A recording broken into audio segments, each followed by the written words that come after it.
Today we Hello. have Femi all the way from UK with us today. He's an agile coach and a professional coach also. So we'll ask a lot of questions to him about all this. But what I would like to do in the beginning is a brief introduction from himself. So Femi, you can take about a minute to introduce yourself as to what has been your journey like. Thank you, Vikram, and thank you for this opportunity. Thanks for having me. My name is Femi Akorede. I am a lead Scrum Master and Agile Coach with currently with Discover Financial Services in the UK. It's a US-based financial services company. I have been working in the Agile space for about 5+ years so far, and currently I support 3 teams across 2 major product areas at work. But also support some other Scrum Masters, offshore Scrum Masters, especially. I've always had a passion for helping people, right? Mhm. And that is actually one of the things that led me into Agile coaching and being a Scrum Master, because with a Scrum Master, you're helping a team become more effective, right? And Right. so that's what led me to it. But along the line, I discovered that I needed a lot more. That the focus on Agile frameworks and processes was not sufficient to trigger behavioral change or to help individuals be whatever they want to be. And that's what led me to become a professional coach. And my ultimate objective is to become a productivity coach, Right. to help individuals, partner with individuals to be the best, whatever vision they have for themselves, to partner with them to achieve it. Thanks for that quick introduction that you have given. Yeah. And from there comes my first question to you, Femi. Yeah. How do we differentiate an agile coach and a professional coach? I Thanks. personally think coaching is coaching. So how do Yeah. you differentiate that? Yeah. Thank you. That's a great question. Well, Agile coaching is domain focused, right? It's focused mainly on product and project delivery domains. But Okay. professional coaching is much broader, right? It's almost limitless because it focuses on partnering with sometimes teams, sometimes individuals, to achieve what they set out for themselves. Agile coaching tends to focus also on the process, but with professional coaching, you're coaching the person rather than the process or the issue that they have come up with. And the benefit of that for me, for professional coaching, is you become more reflexive, both Uh-huh. as the coach and also the coachee. You invite the coachee to be more reflexive. What are your values? What are your beliefs? What's holding you back? There's a whole bunch of things that you can unearth as a coach than you can in agile coaching. And agile coaching is more directive, right? So you have Uh-huh. things like coaching, mentoring, facilitating, and consulting in agile coaching. While you may use some professional coaching tools, you find out that you're more oriented. People expect solutions from you, right? While as a professional coach, you're not going in there with the answers. You're going Right. there with a mindset that this is going to be a partnership. I'm going to create a space for you to explore your journey towards whatever objective you have set for yourself. So Right. that's a major difference. Right. So one thing that I summarize from what you have said is agile coaching is more directive, but professional coaching is more of partnering and exploration of the individual. Definitely, Right. definitely. So I'm sure you were enjoying your journey as a Scrum Master and as an Agile coach. Yeah. So what was the trigger for you to move into the space of professional coaching also? That's a great question. I when I became a Scrum Master years ago. I mean, it seems like yesterday. I discovered that you can do all this what we call Scrum events. You can do the daily Scrum, you can do the planning, you can do the review, and all that. But those interactions were superficial for me. I mean, when you had conflict situations, for example, that I wanted to help resolve, I was going in there with sometimes with the solution in mind or with a particular outcome in mind, right? So I decided that I needed professional coaching skills in order to be able to dig deeper into what goes on within these teams and why individuals behave the way they do. Right. So you have a conflict situation, for example, the most obvious thing is that, oh, he said he'll do this, he hasn't done it, and there'll be back and forth and all that. But when you get into it and you start coaching both individuals about what's the goal here, right? And you discover that there's a lot more going on than just the surface issues that these individuals are talking about. But also, one of the things it also forces me to be reflexive as well. So I'm asking myself, what's my goal here? What assumptions am I making as an individual, as a coach in this conversation, right? Do I have a particular outcome in my mind that I want to push these individuals or teams towards, for example? And it forces me to. So oftentimes there's this acronym I picked up while I was training as an Agile coach, which is wait. Why are you talking, right? And the whole point is I ask myself, what's the purpose of this intervention? So I've learned to be more observant, more curious about people, and over time, and that has been really, really helpful for me. So when we're doing ceremonies, events, for example, like sprint retrospective, I'm using powerful questions to ask individuals, what will make this sprint go horribly wrong? Right? What makes it important for us to be successful in the next sprint? Right? What won't happen if we don't do this? So there's a whole bunch of things and I usually get reactions where people will go, I didn't think of it like that. Right. And so it's been really beneficial for me as an Agile coach, professional coaching. So here comes a question from your response itself. You had said that in Agile coaching, it's more of directive, but professional coaching is more of exploration, listening, reflection, all that stuff.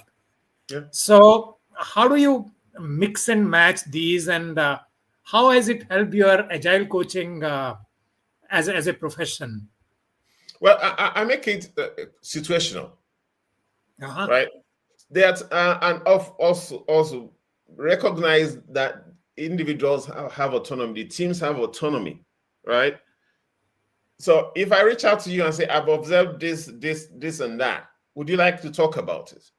And this individual says, no, that's fine. I just leave it there, right? I don't press it. Because it's about those individuals, right? So I've become, it's often situational. When these things come up. So for example, I had a particular situation where one particular team leader was dominating conversations, right? All the team conversations were around him. 30-minute meeting, he would do most of the talking, right? So I reached out to him and said, would you like to have a conversation about how things are going in the team? And then I started exploring his background, the way his approach to conducting meetings, and his previous experiences. And that's how I discovered that he didn't trust the rest of the team, right? He felt that he was the only one that can do it. So I asked the question, what happens if you went on holiday or you were indisposed? What do you think will happen to the team? And it says, I haven't thought about that. Okay. I said, okay, now that you've thought about it, what would you like to do differently going forward? And on its own, he came up with what we call KT sessions, knowledge transfer sessions, and he actually started training these individuals. But if I had gone in and said, look, I discovered that everything is about you, you are the single source of failure and all that, what will have happened? I would have met resistance. Right. But it also helpful is when you're coaching up, when you're coaching leaders, right? Managers who have authority over you. Again, using powerful questions has really helped me, right? So a manager comes with, these are the priorities for your team, these are the priorities for yourself. I have a couple of questions. What makes these priorities important, right? What happens if we don't achieve them? Right. So again, I get them to dig deeper, to not just to remain at the superficial levels and all that. Again, I had a particular situation where teams were resistant to output metrics that we were talking about. And they said, oh, this puts pressure on us and all that. And I said to them, okay, so it sounds like you don't like this particular set of metrics, right? How would you measure progress as a team? Mm-hmm. Is progress even important to you? So when they said it was important, I said, how do you determine you're making progress? Right.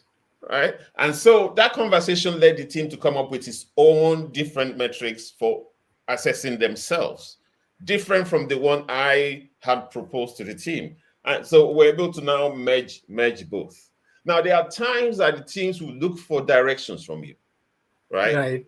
Very clear, so they don't have time for all the reflexive questioning and the powerful open-ended questions that we use as professional coaches.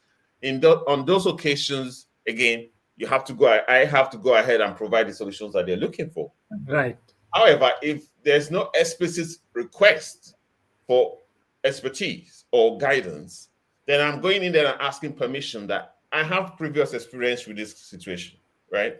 Would you like me to share those experiences with you? That way, they are open to it, and they are likely to be less resistant to those ideas, because then you sought permission before you started it. So it's almost like contracting or creating a coaching agreement from the get-go without clearly stating that this is a coaching session. Right. So a couple of things that come to me from what you have just shared. One is the word that you had used initially, that it's all very situational, where to wear the hat of an agile coach and where to wear the hat of a professional coach. Yes. And allow them to choose what is going to work the best for them at a given moment. Yeah. Second thing that came to my attention was with this blend of agile coach and professional coach, you have been able to make those teams a little more solution centric, finding their own solutions and self driven. Yeah. That's what I understand. Yeah. Yeah. So here you have already shared one example of uh, how you dealt with one particular individual in a team. Yeah. So would you like to share any other success story of blend of these two styles of coaching? Yeah. Yes. Yes, I will. So again, we have I have a new, what we call, product owner who just joined us. And again, normally you would like to get to know people, right? So you're a new person, what's your way of working and all that. So when I set up a meeting, I was talking to them, I noticed that he's, again, I don't want to be too specific. He said a particular thing about what he felt was necessary for success in the role, right? But I knew that was not. I knew that particular attribute was not necessary for success in the role. However, I could determine immediately that this is what is important to this person. Right. So rather than going in and say, oh, actually, you don't need that, I just said to them, okay, I noticed that you mentioned this, right? Can you tell me more about what makes this important to you? And then that's when I discovered that they had been told by other team members that the predecessor was not suitable for them because they didn't have this particular attribute that he has, right? And so it helped me then to be able to go back to the team and say, I noticed these are the kind of things you want in a particular individual in this role. What makes that attribute important to you? Right? And then they were able to tell me, is because we don't have to repeat ourselves frequently, because this person understands where we're coming from, and all that. And so, again, these are things that I probably wouldn't, if I had gone in and said, you're a product owner, you don't need this particular skill or knowledge, again, I wouldn't have found out that he had that assumption from the team that this is the kind of feedback we're looking for to make us do well or work well with this product owner. So it's creating space for people to talk and listening, being an active listener, right? Because we can listen at the superficial level, but professional coaching makes you listen as much to what is said and as much to what is not said, and also how it's said, you know. So that's another in the situation where I was able to figure out, what's going on with this individual that I probably wouldn't have if I had gone in with a particular agenda. Right. So I understand, Femi, that you have traveled this professional coaching journey with Regal. Yes. So how has it been for you? That's a great question. Due to the time zone difference, I was having to wake up very early in the morning, about 5 or 6 a.m. UK time, to join the Right. session. But once we started, I overcame the inconvenience. It was immense benefit, right? Because of the guidance from Subhash and Rika and the other, coaches that were mentors that were brought in to help us along the journey. And once we started peer coaching practice, I unlearned a whole bunch of things, right? Uh-huh. Within a couple of sessions. One of them was being comfortable with emotion, right? Right. Previously, if somebody expressed emotion in my presence, as a man, as an African man, I got uncomfortable, Right. Right. right? Right. But after I did a couple of peer coaching sessions, I got more comfortable with people, creating space for people to show emotion, especially a particular gender. And as I got more and more into those sessions, and with the guidance of our mentors, I became much more confident. One of the areas that I gained a lot more confidence in was paraphrasing Uh-huh. and Okay. also using powerful questions, but also examining my intentions, Uh-huh. right? Okay. So there were times, for example, I remember a particular feedback that Rika gave me that when I said I wanted to be a productivity coach because I can help people achieve their better potential. And she asked me, what makes you, how do you know what they want, right? Uh, you need to wait for them to tell you what they want to be, not based on what potential that you think that they have. Right. Uh, Very helpful. So very helpful reminder, kind of pulled me back to say, oh, hang on, don't go too far ahead of yourself. Right.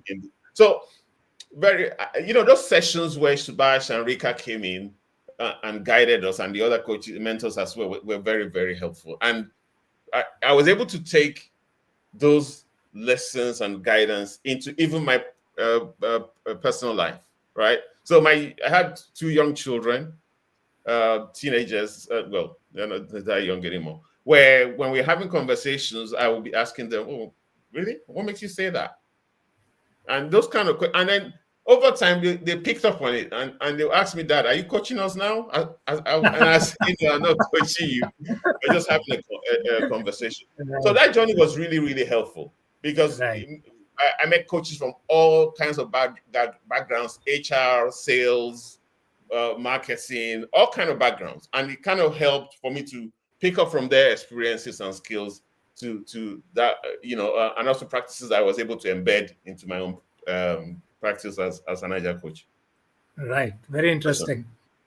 So, a couple of things again that came to my attention were emotions and listening and powerful questions, all Yeah, that you got through professional coaching. yeah. So, I was about to ask you, you have briefly mentioned, but I would like you to elaborate a little bit. How has this journey of being a professional coach helped you as an individual, as a person?